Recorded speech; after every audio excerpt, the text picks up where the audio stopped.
दोस्तों अभी हम पहुंच चुके हैं क्रिप्स हॉस्पिटल मधुबनी में। हमारे बगल में है डॉक्टर प्रशांत कुमार ठाकुर जी जो न्यूरोलॉजिस्ट हैं। सर दर्द की बीमारी हो, मिर्गी की बीमारी हो, लकवा की बीमारी हो, सर में चोट की बीमारी हो, यादाश्त की बीमारी हो, हाथों पैरों में झंझनाहट सुन्न होने की बीमारी हो, हाथ पैर में कंपन या फिर पार्किंसंस जैसे लक्षण वाली बीमारी हो, तो हमारे पास लगभग हर तरह के न्यूरो के मरीज आ रहे हैं इलाज करवाने और उनको लाभ मिल रहा है। इलाज न्यूरोलॉजी के माध्यम से किस प्रकार की बीमारियों का जैसे इलाज किया जाता है? देखिए, मैं एक न्यूरोलॉजिस्ट हूँ। मैंने एमडी मेडिसिन के बाद डीएम न्यूरोलॉजी की पढ़ाई की। एक न्यूरोलॉजिस्ट दिमाग और नस संबंधित बहुत सारे प्रकार के रोगों का इलाज दवा के माध्यम से करते हैं, जिसमें आम भाषा में हम कहें तो जैसे लकवा की बीमारी हो जाती है, जिसे आप अपने घरेलू भाषा में हवा लगना कहते हैं। अचानक से शरीर का एक हिस्सा कमज़ोर हो जाए या मुंह टेढ़ा हो जाए, तो वो जो है एक दिमागी बीमारी है। वो दो प्रकार की होती है। आप सुनते होंगे किसी के दिमाग में खून की नली फट जाती है, ब्रेन हैमरेज हो जाता है लोग कहते हैं, या फिर किसी का खून का नली ब्लॉक हो गया दिमाग का। तो दोनों तरीके से लकवा का बीमारी हो सकता है लोगों को।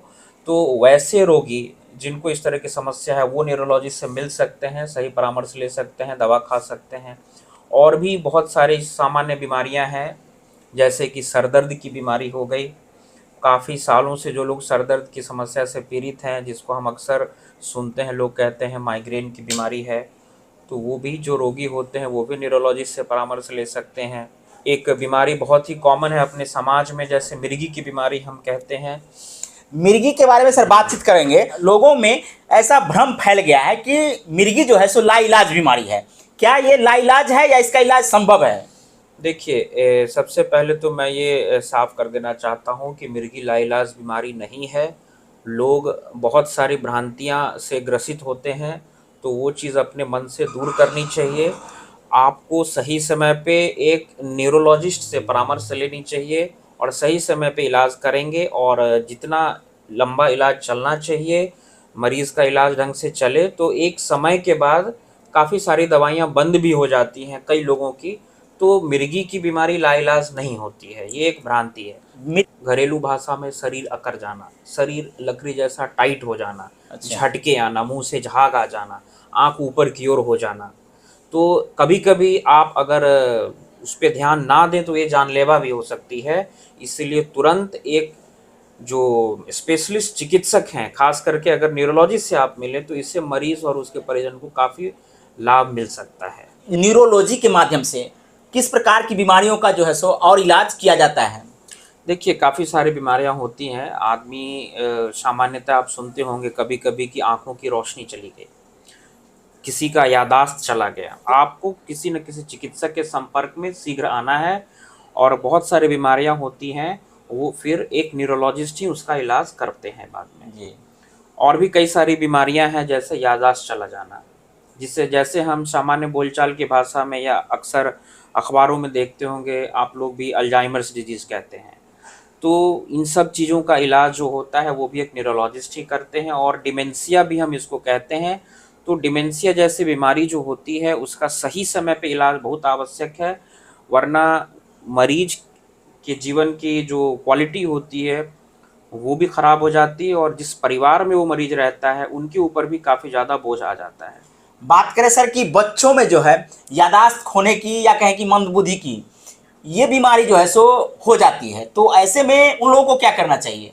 देखिए, बच्चों में काफ़ी ज़्यादा आज के समय में न्यूरो संबंधित बीमारियों का प्रचलन पाया गया है। जैसे बहुत सारे बच्चे समय पे बोलते नहीं हैं। बहुत सारे बच्चे आजकल टीवी और मोबाइल की लत के कारण उनमें जो समय पे विकास होना चाहिए वो नहीं हो पाता है। दिमाग का विकास ढंग से नहीं हो पाता है। अगर गर्भावस्था में अगर माँ जो है वो कुछ दवाइयों का सेवन करती हैं जिनका असर बच्चों की नसों पर पड़े, दिमाग पर पड़े, तो उसका भी बाद में चल के बच्चों के दिमाग के बीमारी के तौर पर कई सारी दिक्कतें हो सकती हैं। तो ऐसे स्थिति में आपको शीघ्र अतिशीघ्र एक न्यूरोलॉजिस्ट से ही मिलना चाहिए, जिससे कि समय पे इलाज शुरू हो सके, समय पे जांच किया जा सके जो भी ज़रूरी जांच होती हैं, ताकि आगे चल के कोई भी ऐसी बीमारी बच्चों में ना बढ़े। जी, कुछ कॉमन बीमारी ऐसे होते हैं जो लोग इग्नोर करते हैं, जैसे कि हाथ में झनझनाहट हुआ या पैर में झनझनाहट हुआ, तो ऐसे में वो लोग कैसे आइडेंटिफाई करेंगे कि ये नीरो का जो है सो बीमारी है? देखिए, हाथ पैर में झंझनाहट होना, सुन्न होना, ये बहुत सामान्य लक्षण हैं। ये किसी गंभीर बीमारी का भी संकेत हो सकते हैं और सामान्य बीमारी जैसे डायबिटीज़, उनके भी लक्षण हो सकते हैं।